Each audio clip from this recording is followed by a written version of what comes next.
Estamos iniciando o programa Check-in de hoje e vamos conversar com Carlos Eduardo Araújo. 39 anos, natural de Novo Hamburgo, mas conhece muito bem a região. Quando criança, vinha para Cruzeiro jogar futebol, vôlei comigo. A gente se lembrou que jogávamos junto, inclusive, naquela época. Exatamente. Mas a história dele é fantástica. Ele e sua esposa conheceram 13 países da África do Sul, inclusive a África do Sul e vários outros países, e fazendo um trabalho voluntário. Tem um projeto que começou em 2017 e esse projeto vai se estender. Fica um período no Brasil e vão novamente fazer projetos sociais ao redor do mundo. Lembrar de que estamos ao vivo, canal 15 da NET, canal 15 da Brasrede e também ao vivo pelo Facebook da TV Univates e Facebook Joel Alves. Você pode fazer a sua pergunta, o seu questionamento, que a gente passa ao Carlos Eduardo. Carlos, primeiro prazer em tê-lo aqui no programa Check-in, onde vai contar essa história maravilhosa que você tem feito junto com a sua esposa. Isso, exatamente. Muito obrigado pela oportunidade aí, a gente poder contar um pouquinho da nossa história de voluntariado pelo mundo. Né? É você e também sua esposa, Ana Carolina, Isso, né? Ana Carolina Ponte, exatamente. Vocês conheceram aonde? Qual a ideia desse projeto? A ideia do projeto vem de um projeto de vida, a gente chama, né? A gente coloca tudo o que a gente gosta aí numa sacolinha, dá uma remexida. Sempre gostou de viajar, sempre gostou de conhecer culturas, de viver o lugar, né? Não só como um turista, passar e viver no lugar, né? E aí, ao final de 2016, a gente tem a oportunidade, então, de aliar tudo que a gente gosta, explorar, né? A gente coloca nessas 3 palavras, né? Explorar, aprender e ajudar. Né? E aí a gente decide, então, criar o projeto Espírito Livre Voluntários pelo Mundo, onde a gente tem como objetivo, né, fazer trabalho voluntário nos 5 continentes. Como comentado, em 2017 a gente começou, então, passamos por 13 países na África, ajudamos em 8 projetos, voltamos, começamos então a trabalhar com escolas, a dar palestras, tudo bem orgânico, assim, nada muito pensado e planejado. Né? Terminamos em junho essa etapa, e aí voltamos, então, agora para o 2º continente, fomos para a Europa, e daí na Europa, mais uma vez, conhecemos 13 países da Europa, ajudamos em 2 países especificamente, com imigrantes e refugiados da Síria. Novamente voltamos, né? E agora a próxima etapa é a Ásia, depois a próxima etapa a Oceania, e depois com toda essa bagagem a gente quer voltar para a América, da América, Brasil, Rio Grande do Sul, né? E no nosso caso, Rio Grande do Sul, Novo Hamburgo, que é a nossa casa, a nossa região. E aí vamos ajudar em loco, né? Tudo aquilo que a gente trouxe de bagagem, de experiência, vem para cá, para o Brasil, e esse é o plano. Daqui a né? quanto tempo, mais ou menos, o desfecho desse projeto todo? A gente imagina em 2022 ali.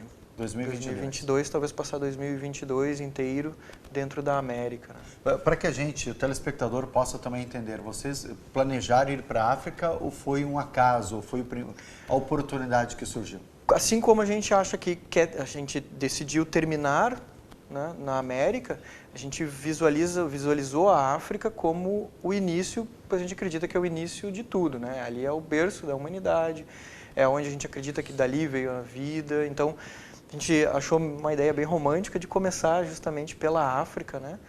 E assim, a gente foi, mais uma vez, bem orgânico, né? A gente tinha o primeiro projeto. Qual que era? Que era na África do Sul, que era em Port St. John's, que era ajudar numa pré-escola comunitária. A gente trabalhava com 60 crianças. Saíram daqui já com o primeiro destino pronto. Com o primeiro pronto. E a passagem de 3 meses de volta, né? Se tudo der errado, a gente volta. No Foi fim, custeado por vocês? Não. Sim. Primeira passagem? Primeira passagem. A gente, na verdade, fez no início uma vaquinha online, né? Um financiamento coletivo. Né? Para principalmente, o objetivo do financiamento coletivo inicial era o seguro saúde, né? Que se precisa, a gente vai ficar a ideia era ficar 1 ano, né? Então, vamos fazer esse seguro para 1 ano. Conseguimos esse objetivo, né? E aí depois o resto é tudo financiado pela gente. Em loco, né, quando a gente sempre faz o quê? Troca casa e alimentação pelo nosso trabalho. Pelo trabalho. Essa é a ideia. Para daí, o custo maior que a gente tem é basicamente a passagem para ir, né? O deslocamento e não digo nem se manter, é o seguro-saúde e caso precise, por exemplo, na África tem muito país com visto, né? Que precisa entender, precisa saber, precisa pagar. Então isso tudo a gente precisa, é o que a gente precisa. E se vocês conseguiam logo, recebiam algum valor ou através da internet vocês conseguiram? No início a gente vendeu tudo, né? Venderam? O popular largou tudo, né? Venderam o que aqui? Vendemos carro, vendemos até a última colherinha de sopa que a gente tinha. A xícara que tinha? Xícara foi... Xícara? Não vou precisar. Não, minha mãe vendeu as xícaras, minha mãe foi muito boa em mesmo? vender. Vendeu xícara, Qual o nome vendeu da tua mãe? Suzana. Ela vendeu faceiro mais ou menos? Acreditou Ela no fica, projeto? ela fica orgulhosa, os pais ficam orgulhosos, tá. né? Mas claro, a gente sabe que fica com sentimento. Coração na mão, claro, né? Claro, Meu filho está indo para o outro lado mas do continente. eu acho que é o orgulho do pai de estar vendo o filho fazer uma coisa bacana, né?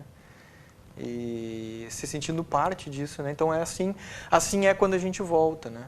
A gente sempre comenta, é relativamente simples viver sem uma fonte de renda se tu não tem nenhuma conta para pagar. Então, basicamente, quando a gente volta, os pais já disseram, não, volta, a gente fica na casa dos pais, né, depois de 30 e tantos anos, volta para a casa dos pais, fica, mas aí casa, o mesmo esquema, casa e acomodação a gente ganha dos pais, casa e alimentação a gente ganha dos pais. Então, assim a gente faz. E a gente ficando aqui no início, começamos com palestras, começamos a vender as fotos, os quadros. Porque tu é fotógrafo também, né? Também, começou de forma amadora, né? Mas hoje já tem uma receita em cima disso, dá para dizer que é de forma mais profissional, né?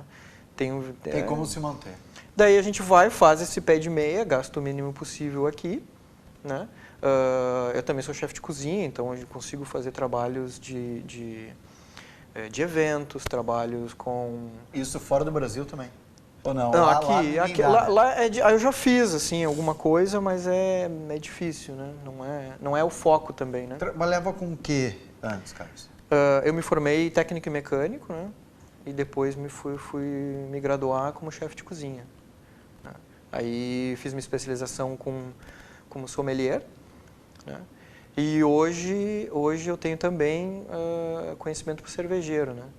Então eu tenho, por exemplo, uns amigos, né, da cervejaria Craft Beer Clandestina, né, que sempre que eu volto eu faço uma espécie de consultoria com eles, para eles no caso, e aí também é uma forma de arrecadar verba, né? E a tua esposa, a Ana, fazia o quê? A minha esposa, ela se formou técnica em Química também na escola Liberato, onde nos conhecemos. Em Novo Hamburgo. Em Novo Hamburgo. E depois se formou em Biologia, se formou como mestre, então... Daí... E mesmo assim vocês decidiram largar tudo e vamos agora ver, ou seja, ajudar o próximo, ter conhecimento, ver novas culturas. E ajudar, porque a gente acha que desta forma eu consigo estar inserido dentro da comunidade, vivendo, né, como aquelas pessoas e vendo as dificuldades, as facilidades, a alegria, as tristezas. Mandou fotos para nós, lindíssimas as fotos. Nós vamos ver algumas fotos, eu gostaria que dissesse aonde que é essa foto. Por exemplo, essa aqui.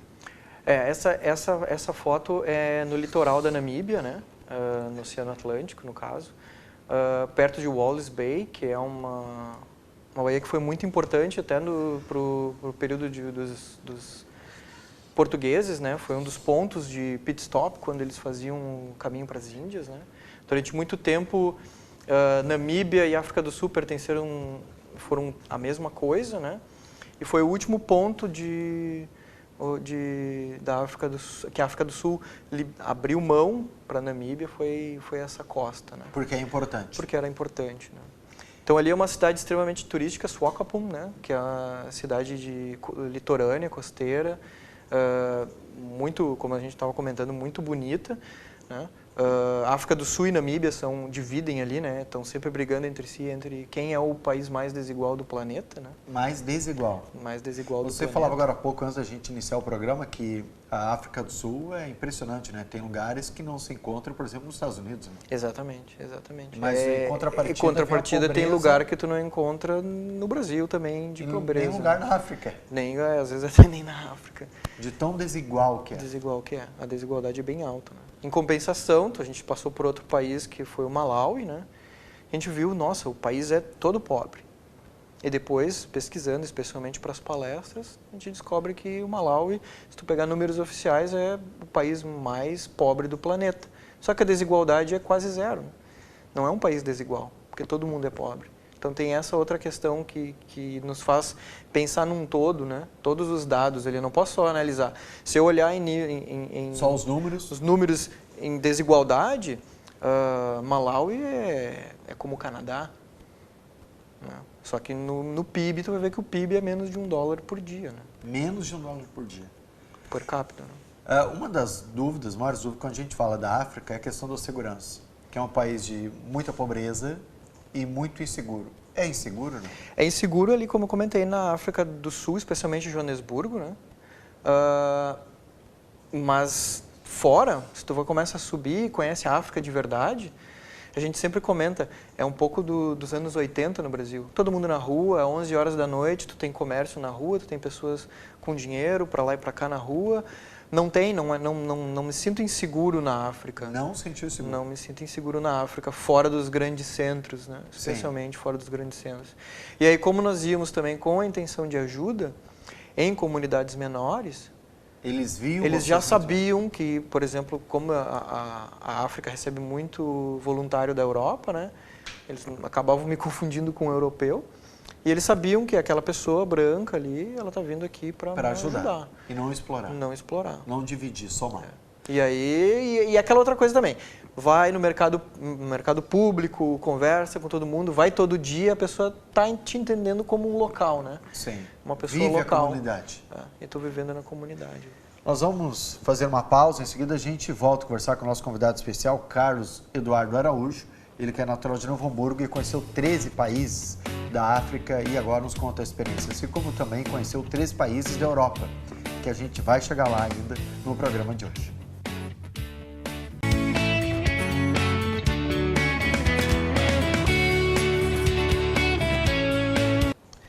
Voltamos com o programa Check-in de hoje, conversando com o Carlos Eduardo Araújo, ele que esteve fora do Brasil. Ele e a Ana, sua esposa, visitou 13 países da África do Sul e 13 países da Europa. E a gente falava a respeito das diferenças culturais e também das paisagens e por que as pessoas vão ver safari, inclusive, indo para a África do Sul, né? Escolhem a África do Sul porque acham que talvez ali tem safari, é mais seguro. É mesmo isso, não? Tem o Kruger, né, que é o parque mais famoso para safaris, mas a gente, quando volta com esse sentimento, fala para os amigos, né, está procurando aquele documentário National Geographic, ver a savana, de uma forma mais conveniente, mais fácil de chegar, mais fácil de se locomover, com uma infraestrutura melhor do que mais internamente dentro da África, como Serengeti, etc., tu vai acabar indo para Namíbia e não a África do Sul. 80% da paisagem da Namíbia é savana, né? Então, por exemplo, nós estávamos na capital, Windhoek, próximo, na verdade, da capital Windhoek, era 20 minutos de carro, né? Em 10 minutos tu já sai da capital, uma das capitais menos populosas do mundo, tem 400 mil habitantes. E em 10 minutinhos tu sai dali, tu já está na savana, tá? E rapidinho tu já está vendo o animal selvagem. Como tem algumas fotos. Como tem várias fotos que a gente trouxe. De animais selvagens. De animais selvagens. Então, a estrutura da Namíbia é boa. A infraestrutura, se tu quer luxo, se tu quer mais, a gente chama mais roots, né? Aquela uma pegada mais natural, tu vai ter também. Tu vai ter a opção de acampamentos ótimos. Seguros. E tu vai ter também diferente um pouco da África do Sul, tu vai ter o que eles chamam de game reserves, né? Que são as reservas de game, que game é o animal selvagem, que digamos assim, é para caça. A gente pode entrar um pouco nessa questão da caça. Esses parques, existe o Etosha, que é o Parque Nacional, famoso, mas existem muitos parques privados, onde a tua facilidade, né, de acampar, de ficar num desses parques, pode ter qualquer luxo que tu queira, pode ter acampamento, pode ter casa de frente, porque eles chamam de buraco de água, né? que é essa época, a gente ficou lá 40 e tantos dias, quase 50 dias, na verdade, mais um pouco. Não choveu um dia. Não choveu. Não nublou um dia. Tá? É a época de seca.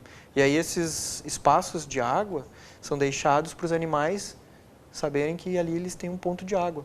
E é lógico que é construído ao redor do teu lodge, do teu hotel, e aí os turistas podem ir lá. Porque o animal precisa da água. Precisa da água, vem até ali. Então eles deixam isso de propósito, pontos fixos de água, especialmente quando dá seca, né, esses animais vão buscar esses pontos fixos de água e o turista aproveita disso. Né? É caro na...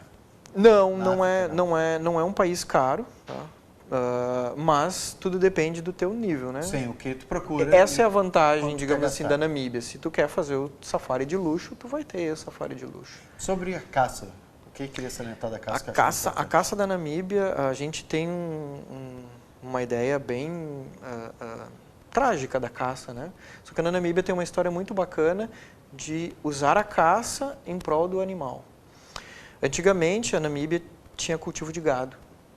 E o gado não é um animal selvagem. Mas, como eu te falei, tu está inserido num ambiente de savana, o gado não está acostumado a comer aquilo ali, né? Tu vai ter que gastar dinheiro para criar o gado. Né? O leão acha o gado uma presa muito mais fácil, porque o gado não é selvagem, e vai atacar as fazendas. O que o fazendeiro faz? Mata o leão, mata o leopardo, mata o guepardo. Né? São os grandes gatos chamados da África. Né? E aí tu começa a ter um conflito. Então, ali no fim dos anos 80, pelos anos 90, eles começam a mudar a ideia. Com uma legislação muito boa e uma fiscalização forte, tu vai ter o quê? Tu vai ter um incentivo para aquele criador de gado trocar o gado por animal selvagem. Então, tu pode comprar animais selvagens e colocar hoje no teu espaço. E esse espaço pode ser para o turista visitar, ou pode ser para o caçador vir comprar um animal. Claro, tu não está falando de um leão, né? Tu não está falando disso. E só que não é assim tão simples chegar e ir atirando. Tu vai ter que contratar, tu vai ter que ir para uma fazenda especializada. Tu vai ter que contratar um guia, um caçador profissional que vai ir contigo, vai te acompanhar. Tu vai ter que seguir as regras disso. Vai matar um gnu, por exemplo. Vai matar um gnu, pode ser. Só quais são as regras, né? Tem que ser justo, eu não posso atirar num animal a menos de 200 metros. Então o guia não vai deixar eu fazer isso. O guia vai dizer, aquele ali é uma fêmea, tu não vai matar a fêmea. Aquele ali é um jovem em período de procriação, ele não. Tu vai atrás dos mais velhos, que já saíram da fase de procriação. E é exatamente o que o caçador quer, porque vai ter os maiores chifres. Então, tu já está com um animal em fim de vida, né? Tu já está com um animal. E aí tu vai ver, aí tudo tem um preço, né? Tu vai ter o preço pela carne e tu vai ter o preço pelo troféu ou pelos dois. Tu escolhe o que tu quer comprar. Tudo isso feito, e hoje é caro isso, né? Então não é para qualquer um. Não matou nenhum animal. Não. Mas, por exemplo, né? A família que nós estávamos, eles explicavam. É uma tradição. É uma tradição isso. Porque foi a tradição da Namíbia durante anos. Muito tempo. E aí a gente fica meio assim, assustado, né? E ele perguntou pra gente. São questionamentos válidos, né? Não que eu acho legal caçar, nem nunca faria isso. Mas ele pergunta assim, quando tu quer o peixe mais fresco, tu faz o quê? Tu mora perto do rio. Né? Tu deve ter ido pescar em algum arroio aqui. Sim. Tu pega a vara de pescar e vai pescar. Né? Aqui a gente não tem, a gente tem terra. Eu quero a carne mais fresca. Eu vou lá e vou caçar. Eu estou dando, né? É um pensamento, cultura diferente, uma cultura diferente, um pensamento diferente, né? Do que nós então, não cacei, mas comi várias, como chefe de cozinha, né? Comi várias carnes de caça. O mais fofinho foi zebra, né? Zebra. Não é legal. Não apetece muito. Comi o kudu, né? Que acho que de repente tem até alguma foto. O oryx, que por ser um parente do boi, né? Tem ali é a melhor carne. Similar. O springbok, né? Que é aquele o veado que tem. Que mais? Jacaré, crocodilo, né? Acho que é mais ou menos isso que a gente... Comeu e preparava, inclusive, aprendeu a preparar. O kudu não, o oryx sim, o oryx tem uma tradição de fazer. Eles têm a gente acha que o gaúcho é do churrasco, né? Eles têm o braai, né? O braai é o churrasco deles, né? É um folclore também, como o gaúcho, assim. Preparar o fogo. Na Namíbia. Na Namíbia e na África do Sul também. Né? Vamos ver mais algumas fotos? Aí diz para nós o que é, até para que a gente possa entender claramente o que está me dizendo. Por onde a gente passou, né? Exatamente. Acho que fica... Aí também em Swakopmund, uma duna que tu vai para olhar o pôr do sol, né? Pôr do sol no Atlântico, né? Local bem turístico para o verão, principalmente. Aqui é Spitskop, essa é mais ou menos quase toda a paisagem da Namíbia, só que aqui é bacana porque tem essa formação rochosa, que lá tem acho que uns 600 metros de altura. Mas mais ou menos é isso aí o tempo todo. É mais ou menos isso, né? Bem savana, bem plano, né? E aí é onde está concentrado, por exemplo, os esportes de montanha, né? Escalada, boulders. E é uma região bem bacana para se ver, parece baixinho, mas não é, né? Demora um tempinho aí para subir, a gente subiu para olhar o pôr do sol. Aí Erindi é um game reserve, né? Um parque privado, né? Onde a gente aí encontra girafas. O bacana da África é que tu vai... Essa foto é lindíssima. Né? Essa foto aí isso aqui pode ver que é bem... é criado, né? Isso aqui é no Etosha daí, né? No Parque Nacional do Etosha. É criado porque não é uma fonte de água natural. Não é uma fonte de água natural. Mas, basicamente, muitos animais acabam tendo facilidade para viver em função dessas reservas de água que deixam. Água, né? Não naturais, mas... aí também em Spitskop, esse arco de pedra bem famoso, tem bastante fotos por aí. Né? Ali está a tua esposa junto à Ana, né? Isso, né? O que a gente dá para ver, nós dois normalmente estamos juntos, aí tá ela. Aí curtindo o pôr do sol. Os lugares lindos. Pôr do sol, né? Pôr do sol, principalmente porque é época de seca, então tem muita poeira, vai dar aquele pôr do sol bem clássico de África, né?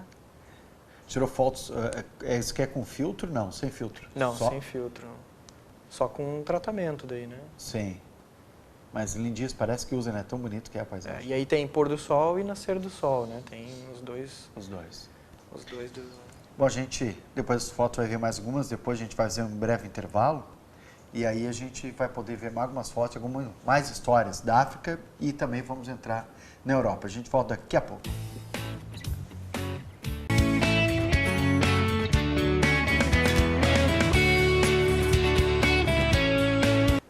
Voltamos com o programa Check-in de hoje, programa fantástico, falando a respeito de um casal que saiu do Brasil e foi levar uma vida voluntária na África e na Europa.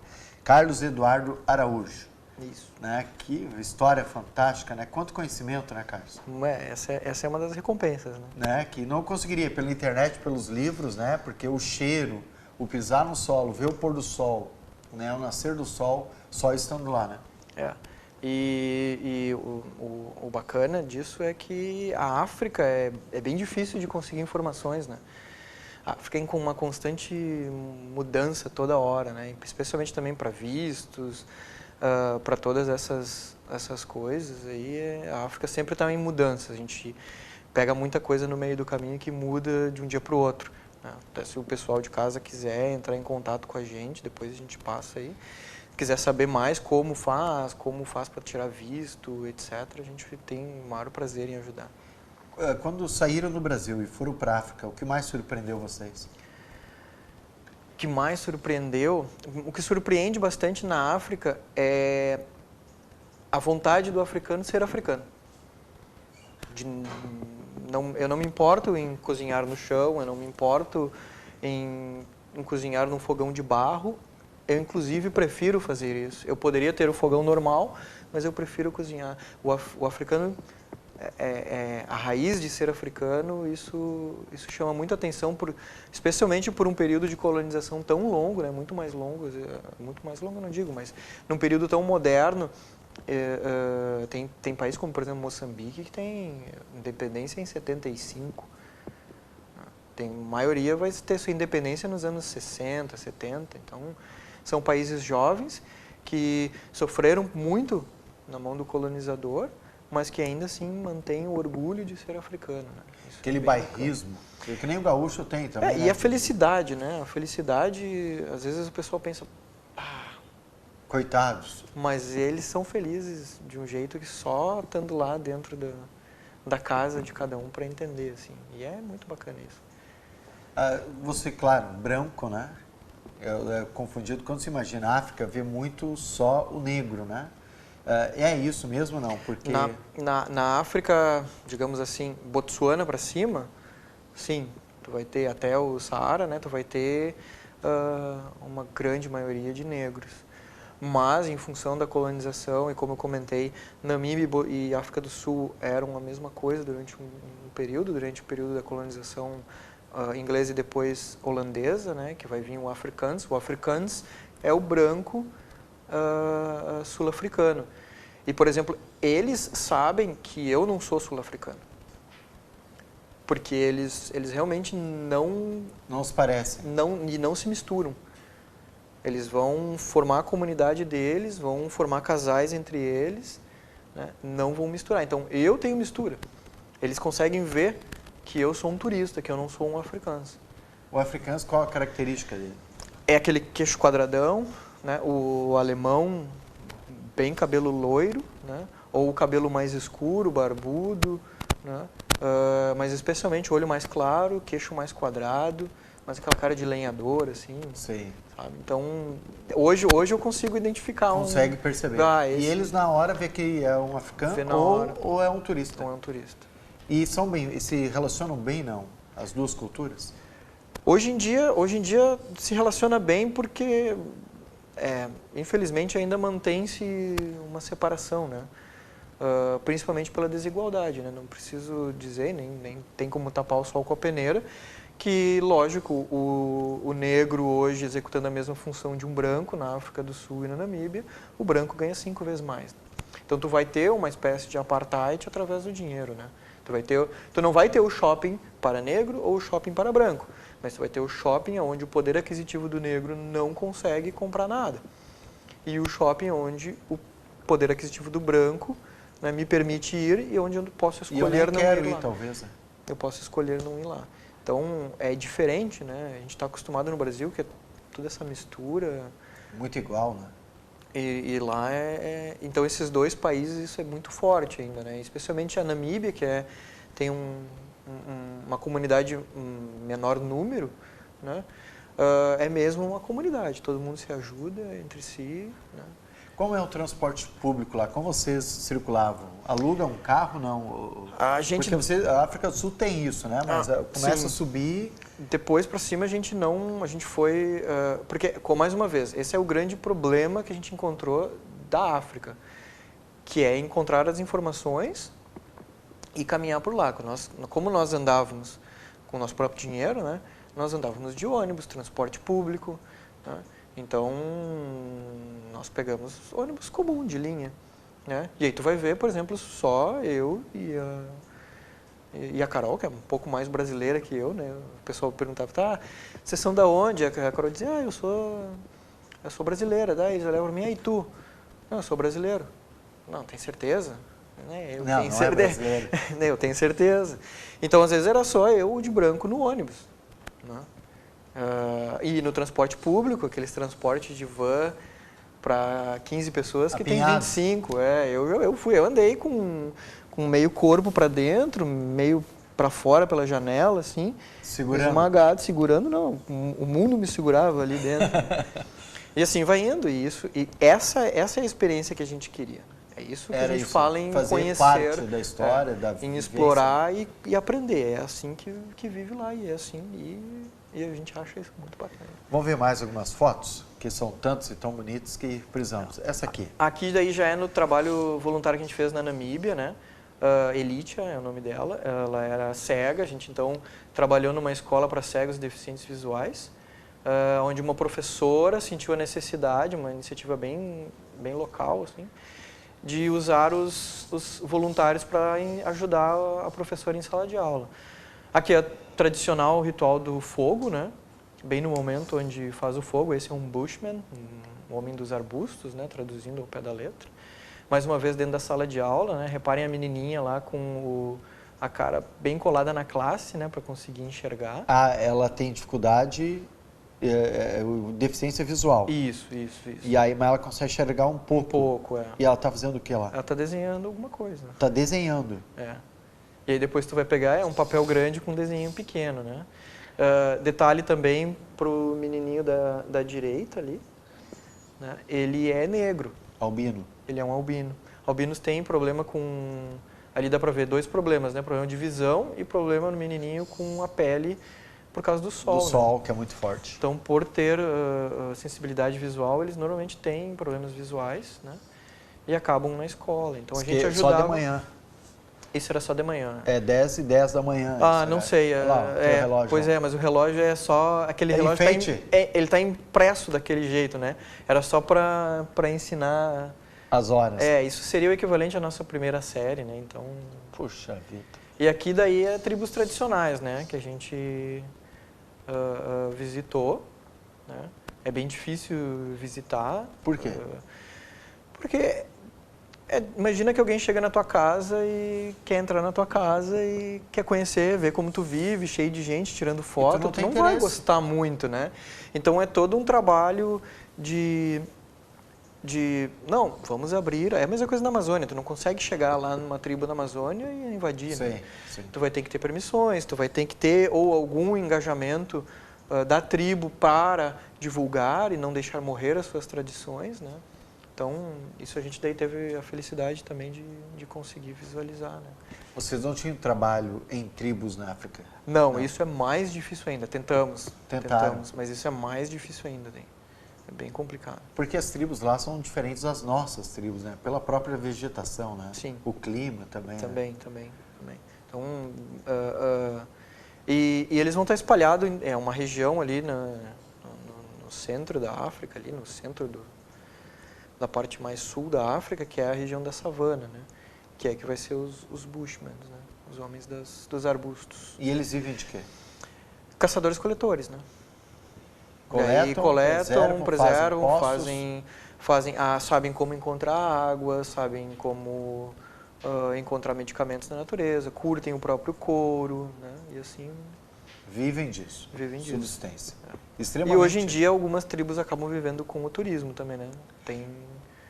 E isso nas tribos e nas cidades? Porque vocês conheceram quais outros países também da África? Foi África do Sul, né? Na ordem, assim, foi África do Sul, Namíbia, Botsuana, Zâmbia, Zimbábue, Malawi, Tanzânia, Quênia, Uganda, Ruanda, Etiópia, Moçambique e Lesoto.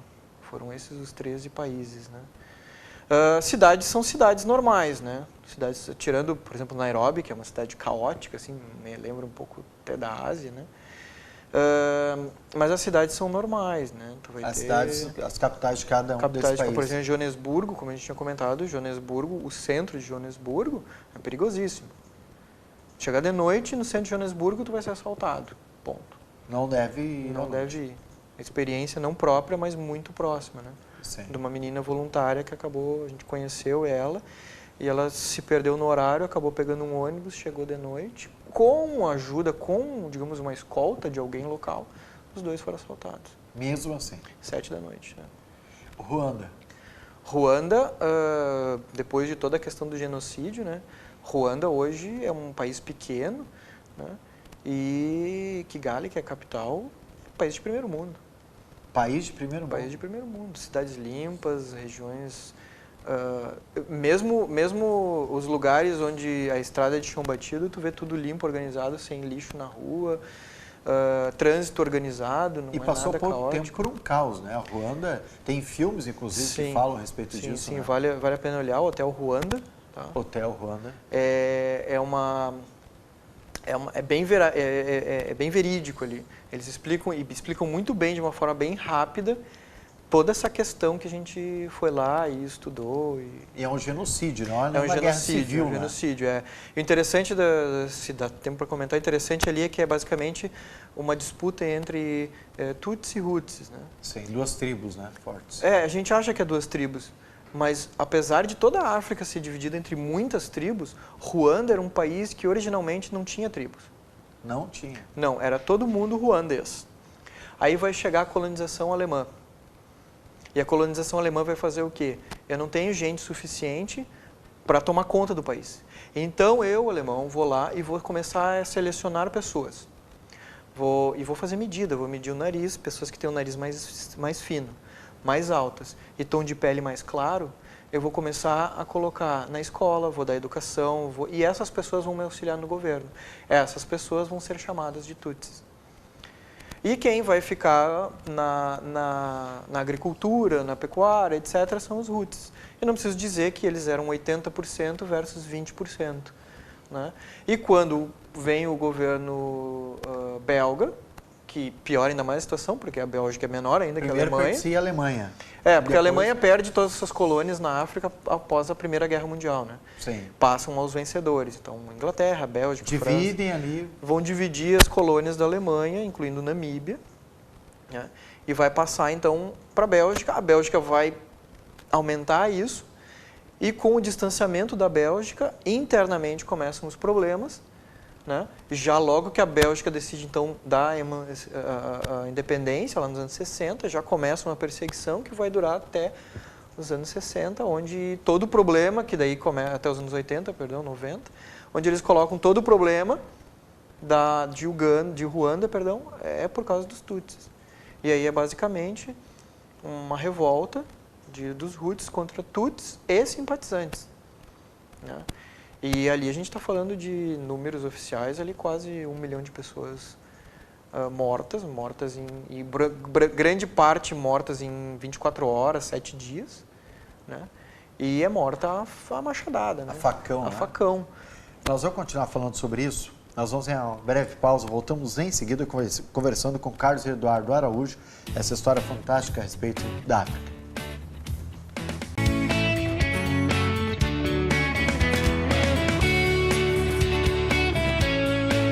Voltamos com o programa Check-in de hoje, conversando com Carlos Eduardo Araújo.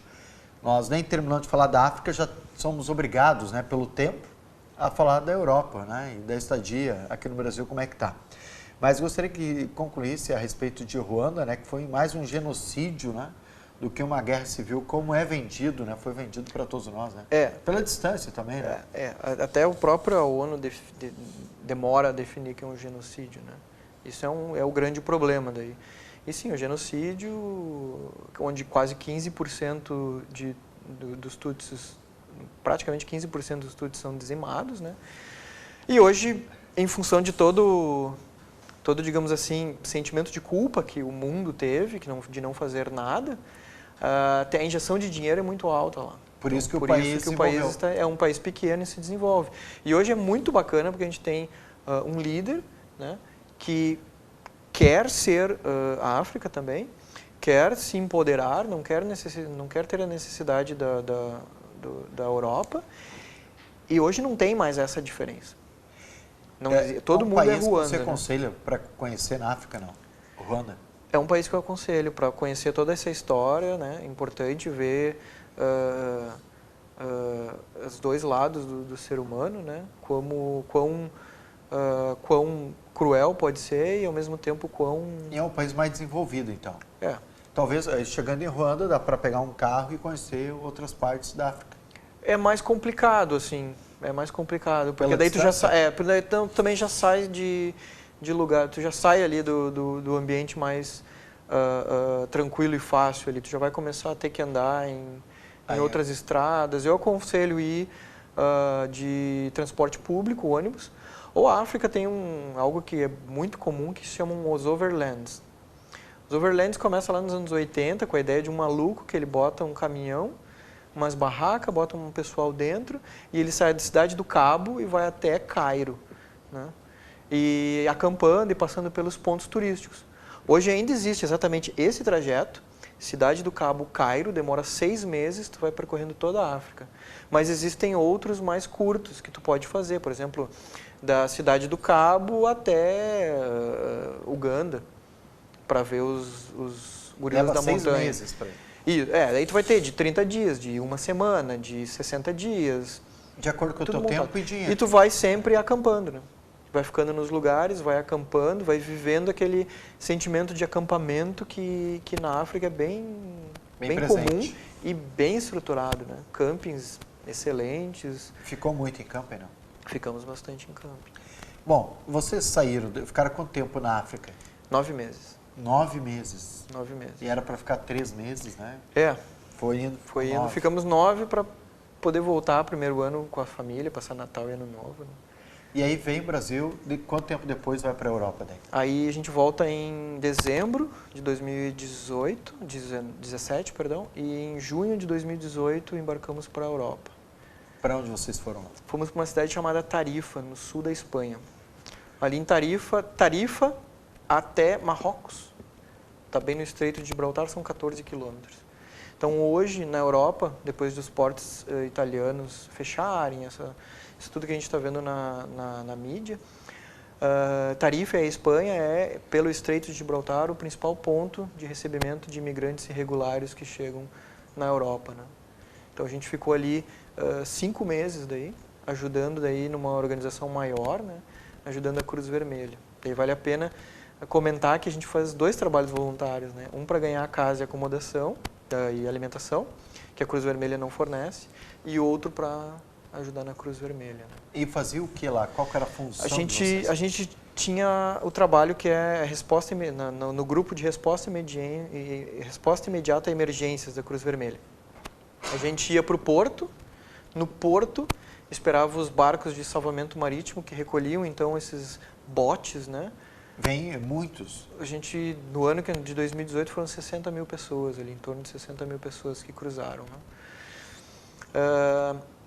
Recolhem essas pessoas e vai até o porto. Chega no porto, a Cruz Vermelha está lá com uma estrutura para dar uma roupa, um agasalho, trocar de roupa, porque eles vêm molhados, né? Dar uma comida, dar um cobertor e principalmente fazer o registro dessas pessoas, porque elas vêm sem documentos, né? E aí tu precisa ver se tu vai enquadrar ela como imigrante, dependendo do país se tu vai deportar ela ou não, lembrando que ela é irregular, ou se de repente tu vai enquadrar ela como um refugiado, se ela está fugindo de guerra, de conflitos, né? Cada caso é um caso. Cada caso é um caso. Da onde que vinham as pessoas? Vinham em torno de 50% do próprio Marrocos, mas aí vinha Serra Leoa, Gâmbia, Senegal, Costa do Marfim, Camarões, Nigéria, né? Toda essa região ali acima do Congo, entre Congo e o Saara ali, né? Que é a região do Sahel ali, mais ou menos. Aí vocês ficaram, mas depois viajaram também pela Europa, né? E aí ficamos 5 meses ali, depois fomos para a Turquia. Na Turquia hoje é o país com o maior número de refugiados da Síria no mundo, né? 3,8 milhões de refugiados só da Síria. Só da Fomos Síria. trabalhar daí numa organização, Initiative, com refugiados da Síria, né? Em campos não oficiais, né? Mas e trabalhavam nos campos? Trabalhávamos nos campos ajudando e nessa organização tinha uma espécie de empoderamento feminino que dava treinamento para essas mulheres, especialmente, quando voltarem para a Síria, poderem montar um painel solar para ter energia em casa. Isso era um objetivo bem bacana do projeto. E qual que é a diferença de trabalhar na Espanha, na África e na Turquia? A questão da Espanha, principalmente, e são as histórias, né? Na África a gente trabalhava mais diretamente, principalmente com crianças, então tu conseguia se envolver mais. Na Espanha, como era muito rápida a passagem deles por nós, eram muitas pessoas, muitas histórias, né? Só que não dava tempo de se envolver, né? Porque daí já passava para uma segunda etapa da Cruz Vermelha. E tu já tinha mais para atender. E a mesma coisa acontecia na Turquia, né? Na Turquia ali, as pessoas, a gente tinha que ajudar de uma forma mais rápida também, né? Até por uma questão, nós não tínhamos dinheiro suficiente, né? A organização não tinha dinheiro suficiente para atender todo mundo. E aí isso acabava que chegava, acabava.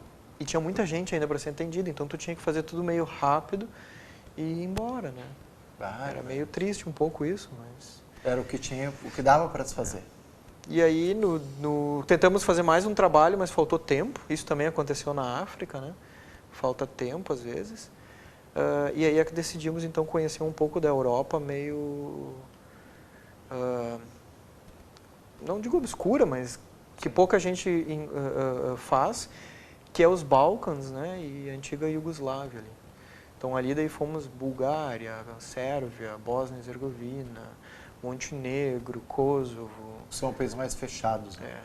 Aí Turquia, né? Acabamos indo uma espécie de entender um pouco de toda a questão religiosa, acabamos dando tava ali, fomos para Israel, Jerusalém, Palestina e enfim, voltamos de volta, fomos para Marrocos também na volta, né? Para entender também um pouco da cultura do Marrocos, fizemos a travessia que eles fazem, mas fizemos daí de barco oficial, né? Para ver como é o mar, como é essa questão. E é muito longe, não? Distante? 14 quilômetros. 14 quilômetros. Mas o mar é muito revolto? Muito revolto, porque tem 2 ventos ali no estreito, né? Por isso que tantos naufragam, né? Ou acabam parando muito longe. Né? Ou às vezes vão mar afora, né? Acabam sendo jogados para fora. Vão para o Atlântico ali.